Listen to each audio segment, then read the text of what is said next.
2025 July 8ನೇ ತಾರೀಕು ನಿಮಗೆ ನೆನಪಿಲ್ಲ ಅಂತಂದರೆ ಮತ್ತೊಮ್ಮೆ ಚೆಕ್ ಮಾಡ್ಕೊಳ್ಳಿ. 2025 ಜುಲೈ 8ನೇ ತಾರೀಕು ನೇಪಾಳದ ಲೇಂಡೇಕ್ವಾಲಾ ಮತ್ತು ಬೋಟಿಕೋಶಿ ಅಂತಕ್ಕಂಥ ಎರಡು ನದಿಗಳಲ್ಲಿ ಫ್ಲಡ್ ಆಗಿತ್ತು. ಸಾವಿರಾರು 10ಕ್ಕೂ ಹೆಚ್ಚು ಜನ ಜೀವ ಕಳ್ಕೊಂಡಿದ್ರು. ಈಗ ಅದೇ 2026ನೇ ಇಸ್ವಿಯ ಆಗಸ್ಟ್ ತಿಂಗಳ ಮೊನ್ನೆ ಮತ್ತು ಅದೇ ನದಿಗಳಲ್ಲಿ ಪ್ರವಾಹ ಉಕ್ಕಿ ಸುಮಾರು 750 ಜನ ನಾಪತ್ತೆಯಾಗಿದ್ದಾರೆ. 133 ಜನ ಭಾರತೀಯರು ಕೂಡ ಸೇರ್ಕೊಂಡಿದ್ದಾರೆ ಅದರಲ್ಲಿ. ಇದು ಎಲ್ಲಿಗೆ ಹೋಗಿ ತಲುಪುತ್ತೆ, ಇದು ಕಥೆ ಏನು, ಇದೇ ಇವತ್ತಿನ ವಿಶೇಷ. ನಾನು ಜಲಮಾಡಳ್ಳಿ. ಹಿಮಾಲಯ ನಮ್ಮ ಭಾರತ ದೇಶದ ಅಷ್ಟೇ ಅಲ್ಲದೆ ಆ ಕಡೆ ಚೀನಾ, ಈ ಕಡೆ ನೇಪಾಳ, ಆ ಕಡೆ ಟಿಬೇಟು ಎಲ್ಲಕ್ಕೂ ಸೇರ್ಕೊಂಡಂತಿರ್ತಕ್ಕಂಥ ಬಹಳ ದೊಡ್ಡ ವಿಸ್ಮಯಕಾರಿಯಾದಂತಹ ಒಂದು ದೊಡ್ಡ ಪ್ರಪಂಚ ಹಿಮಾಲಯ. ಆ ಹಿಮಾಲಯದ ಬುಡದಲ್ಲೇ ಇರತಕ್ಕಂತಹ ಅಲ್ಲಿ ಹುಟ್ಟತಕ್ಕಂಥ ನೂರಾರು ನದಿಗಳಲ್ಲಿ ಟಿಬೇಟ್ಗೆ ಅಂದರೆ ನೇಪಾಳಕ್ಕೆ ಅಂದರೆ ಆ ಕಡೆ ಚೀನಾಕ್ಕೆ, ಈ ಕಡೆ ಭಾರತಕ್ಕೆ ಎಲ್ಲವಕ್ಕೂ ಸೇರ್ಕೊಂಡಂಗೆ ನೂರಾರು ನದಿಗಳು ಹುಡ್ತವೆ.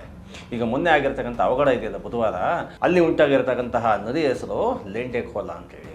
ಕಳೆದ ವರ್ಷ ತಾನೇ ಅದೇ ನದಿಯಲ್ಲಿ ಪ್ರವಾಹ ಆಗಿತ್ತು. ಅದು ಹಿಮಾಲಯದ ತಪ್ಪಲಿನಲ್ಲಿ ಸ್ವಲ್ಪ ಎತ್ತರದಲ್ಲಿರ್ತಕ್ಕಂಥ ನದಿ. ಆ ಲೇಂಡೇಕ್ವಾಲಾ ಅಂತಕ್ಕಂತಹ ನದಿಯಲ್ಲಿ ದೊಡ್ಡ ಸೌಂಡ್ ಒಂದು ಕೇಳಿಸುತ್ತೆ.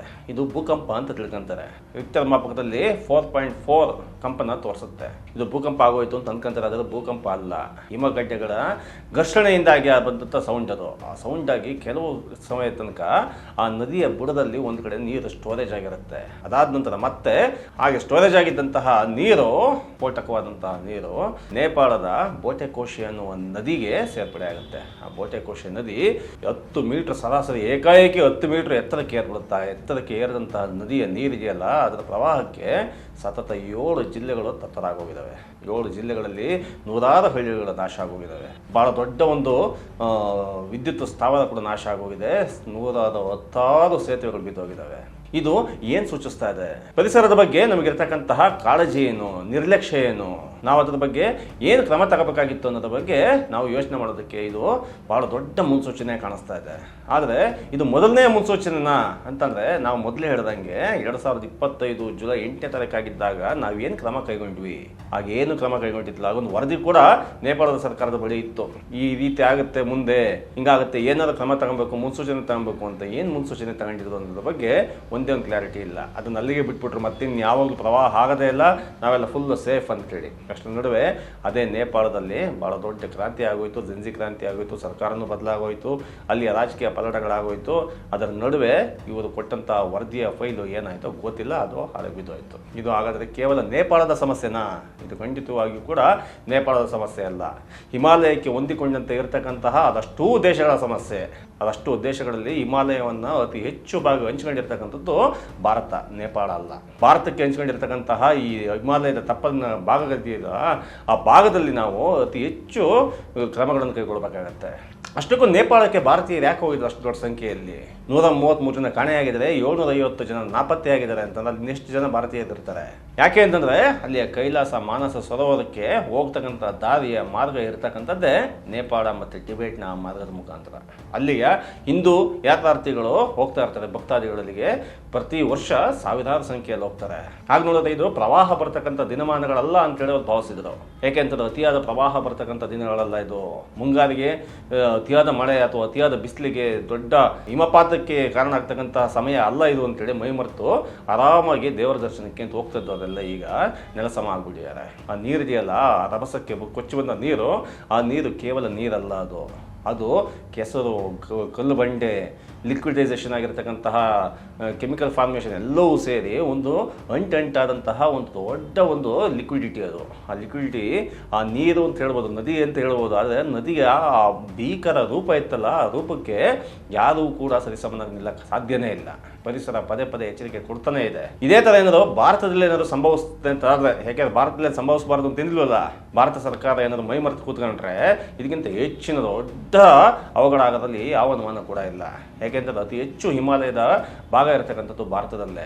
ಆ ಭಾಗದಲ್ಲಿ ಅತಿ ಹೆಚ್ಚು ಸಂರಕ್ಷಣೆಯ ವಿಧಾನಗಳನ್ನು ನಾವು ಅಳವಡಿಸ್ಕೊಬೇಕಾಗತ್ತೆ. ಆ ನಿಟ್ಟಿನಲ್ಲಿ ಏನಾದ್ರು ಕೆಲಸ ಮಾಡ್ತಾ ಇದ್ದಾರಾ ಅಂತ ನೋಡಿದ್ರೆ ಅದು ಕೂಡ ಇಲ್ಲ.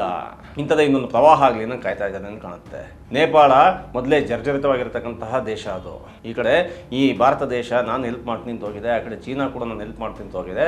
ಅಲ್ಲಿಯ ನೂತನ ಪ್ರಧಾನಿ ಕೂಡ ಸಹಾಯ ಕೇಳಿದ್ದಾರೆ. ಅದೆಲ್ಲ ಒಂದಟ್ಟಿಗಿರಲಿ, ಅದಾಗುತ್ತಾ ಇರುತ್ತೆ, ಹೋಗ್ತಾ ಇರುತ್ತೆ ಅನ್ನೋ ರೀತಿ ಆಗ್ಬಿಟ್ಟಿದೆ. ಈಗ ಮೊನ್ನೆ ತಾನೇ ನಮ್ಮ ಸಕಲೇಶ್ಪುರ ಭಾಗದಲ್ಲಿ ಈ ಬಿಸ್ಲೆ ಘಾಟು ಸುಬ್ರಹ್ಮಣ್ಯದ ಮಧ್ಯೆ ರಸ್ತೆ ಕುಸಿತಾಗಿ ರಸ್ತೆ ಬಂದ್ ಮಾಡಿದರು. ಇದು ಏಕಾಏಕಿ ಆಗಿದ್ದ.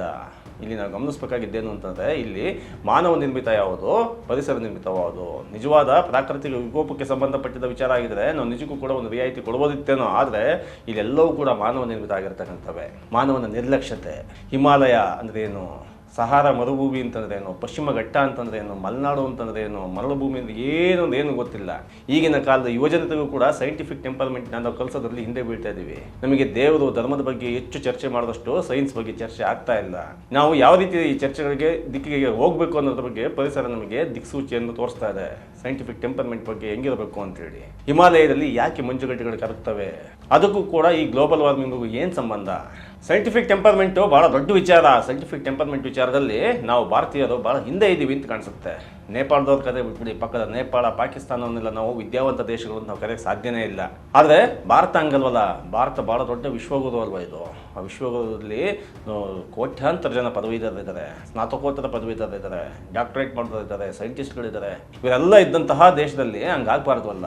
ಆದರೆ ಅವರಿಗೆಲ್ಲ ಇರ್ತಕ್ಕಂಥದ್ದು ಅಷ್ಟೆಲ್ಲ ವಿದ್ಯಾಭ್ಯಾಸ ಮಾಡಿದ್ರು ಕೂಡ ಅವ್ರಿಗೆ ಇರ್ತಕ್ಕಂಥ ಸೈಂಟಿಫಿಕ್ ಟೆಂಪರ್ಮೆಂಟ್ ಎಷ್ಟು, ಇದು ಈ ಕಾಲದಲ್ಲಿ ಅತಿ ದೊಡ್ಡ ಚರ್ಚೆ ಆಗಬೇಕಾಗಿರ್ತಕ್ಕಂಥದ್ದು. ಗ್ಲೋಬಲ್ ವಾರ್ಮಿಂಗಿಗೆ ಹಿಮಾಲಯಕ್ಕೂ ಸಂಬಂಧ ಇದೆ, ಗ್ಲೋಬಲ್ ವಾರ್ಮಿಂಗಿಗೂ ಪಶ್ಚಿಮ ಘಟ್ಟಕ್ಕೂ ಸಂಬಂಧ ಇದೆ, ಗ್ಲೋಬಲ್ ವಾರ್ಮಿಂಗಿಗೂ ಮತ್ತು ಮರುಭೂಮಿಗೂ ಸಂಬಂಧ ಇದೆ. ನಾವು ಈ ರೀತಿಯ ಪ್ರವಾಹಗಳನ್ನು, ಭೂಕಂಪಗಳನ್ನು, ಅಲ್ಲಿಯ ಪ್ರಕೃತಿ ವಿಕೋಪ ನಮ್ಮ ಕೈ ಏನು ಇತ್ತಿಲ್ಲ ಅಂತ ಕೈ ತೊಳ್ಕೊಳ್ಳೋ ಬದಲು ಇದನ್ನೆಲ್ಲ ತಡೆಯುವಂಥ ಮಾರ್ಗಗಳು ನಮಗಿದ್ದಾವೆ. ಇಲ್ಲಾಂದರೆ ಅದಕ್ಕೆ ಹೊಂದ್ಕೊಳ್ತಕ್ಕಂಥ ಮಾರ್ಗಗಳಿದ್ದಾವೆ. ಪ್ರಕೃತಿ ವಿಕೋಪಗಳಿಗೆ ನಾವು ತಡೆಯೋಕ್ಕಾಗದೋದ್ರು ಕೂಡ ಅದಕ್ಕೆ ನಾವು ಮುನ್ನೆಚ್ಚರಿಕೆ ಏನು ತಗೊಬೋದು ಅನ್ನೋದ್ರ ಬಗ್ಗೆ ನಾವು ಕ್ರಮ ತಗೊಬೋದು. ಅಷ್ಟರ ಮಟ್ಟಿಗಾದ್ರೆ ನಾವು ನಾಗರಿಕರಾಗಿದ್ದೀವಲ್ವಾ. ಅಷ್ಟರ ಮಟ್ಟಿಗಾದ್ರೆ ನಾವು ನಾಗರಿಕರಾಗಿಲ್ಲ ಅಂತಂದರೆ ನಮ್ಮ ವಿದ್ಯಾವಂತಿಕೆಗೆ ಏನು ಬೆಲೆ ಬಂದಂಗಾಯಿತು. ಇವತ್ತು ನೇಪಾಳದಲ್ಲಿ ಆಗಿರ್ತಕ್ಕಂಥದ್ದು ಅದೇನೆ.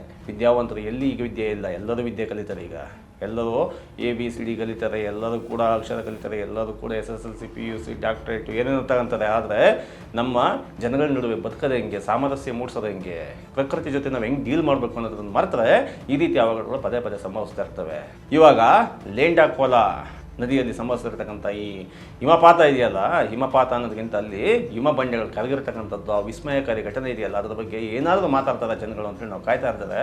ಅದ್ರ ಬಗ್ಗೆ ಯಾವ ಇದು ಇಲ್ಲ ಕೂಡ. ಎಲ್ಲ ಚರ್ಚೆಗಳು ಕೂಡ ಮಾನಸ ಸರೋವರ ಕಡೆ ಇದೆ. ಕೈಲಾಸ ಮಾನಸ ಸರೋವರಕ್ಕೆ ಹೋಗಿರ್ತಕ್ಕಂಥ ಭಕ್ತಾದಿಗಳ ಕಡೆ ಇದೆ. ಖಂಡಿತವಾಗಿಯೂ ಕೂಡ ಮಾನವನ ಬೆಲೆಗೆ ಜೀವವಿದೆ. ಹಾಗಂತ ಹೇಳ್ಬಿಟ್ಟು ನೀವು ಕಂಪ್ಲೀಟಾಗಿ ಈ ಹಿಮಾಲಯದಲ್ಲಿ ಏನಾಗ್ತಾಯಿದೆ ಅನ್ನೋದ್ರ ಬಗ್ಗೆ ಗಮನ ಹರಿಸ್ತೆ ಕಂಪ್ಲೀಟಾಗಿ ಮೀಡಿಯಾ ಕವರೇಜ್ನ ನೀವು ಅಲ್ಲಿಯ ಭಕ್ತಾದಿಗಳ ಬಗ್ಗೆ, ಮಾನವ ಸರೋವರದ ಬಗ್ಗೆ ನೀವು ತಗೊಳ್ತಾ ಇದ್ದರೆ ಇಲ್ಲಿಯ ಸೈಂಟಿಫಿಕ್ ಟೆಂಪರ್ಮೆಂಟ್ ಬೆಳೆಯೋದಾದರೆ ಹೆಂಗೆ? ಇವತ್ತು ನೇಪಾಳಕ್ಕಾಗಿದ್ದು ನಾಳೆ ಭಾರತಕ್ಕಾಗ್ಬೋದು. ಆದರೆ ಭಾರತಕ್ಕಾಯಿತು ಅಂತಂದ್ರೆ ಅದು ಎಲ್ಲಿವರೆಗೂ ಆಗುತ್ತೆ ಅಂತ ಹೇಳ್ಬಿಟ್ಟು ಅಂದಾಜು ಕೂಡ ಇಲ್ಲ. ಯಾಕೆಂದರೆ ಹಿಮಾಲಯದಿಂದ ಹಿಡಿದು ಅದು ಎಲ್ಲಿವರೆಗೂ ಅಂತಂದರೆ ಸಾವಿರಾರು ಕಿಲೋಮೀಟರ್ ಇರ್ತಕ್ಕಂಥ ಬಿಹಾರದಲ್ಲಿ ಭಾಳ ದೊಡ್ಡ ಫ್ಲಡ್ ಆಗ್ಬೋದು. ಅದಕ್ಕೆ ಉದಾಹರಣೆಗಳಿದ್ದಾವೆ. ಬಿಹಾರ ಇದರಿಂದ ಎಫೆಕ್ಟ್ ಆಗುತ್ತೆ.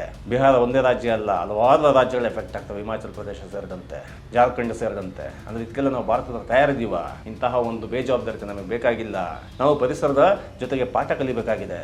ಇವತ್ತು ಹಿಮಾಲಯ ನಮಗೆ ಹೇಳ್ತಾ ಇದೆ, ಇನ್ನೊಂದು ದಿವಸ ಪಶ್ಚಿಮ ಘಟ್ಟ ನಮಗೆ ಏನೊಂದು ಹೇಳ್ತಾ ಇರುತ್ತೆ, ಇನ್ನೊಂದು ದಿವಸ ಬೆಂಗಳೂರು ನಗರ ಏನೊಂದು ಹೇಳ್ತಾ ಇರುತ್ತೆ, ಇನ್ನೊಂದು ದಿವಸ ಖಾಲಿ ಜಾಗ ಒಂದೇನೋ ಹೇಳ್ತಾ ಇರುತ್ತೆ, ಒಂದೊಂದು ದಿವಸ ಜೇನು ಹುಳ ಏನೊಂದು ಹೇಳ್ತಾ ಇರುತ್ತೆ. ಇವೆಲ್ಲವೂ ಕೂಡ ಪರಿಸರದ ಜೊತೆಗೆ ಸೈಂಟಿಫಿಕ್ ಟೆಂಪರ್ಮೆಂಟ್ ಬೆಳೆಸ್ತಕ್ಕಂಥ ಕೆಲಸಗಳು.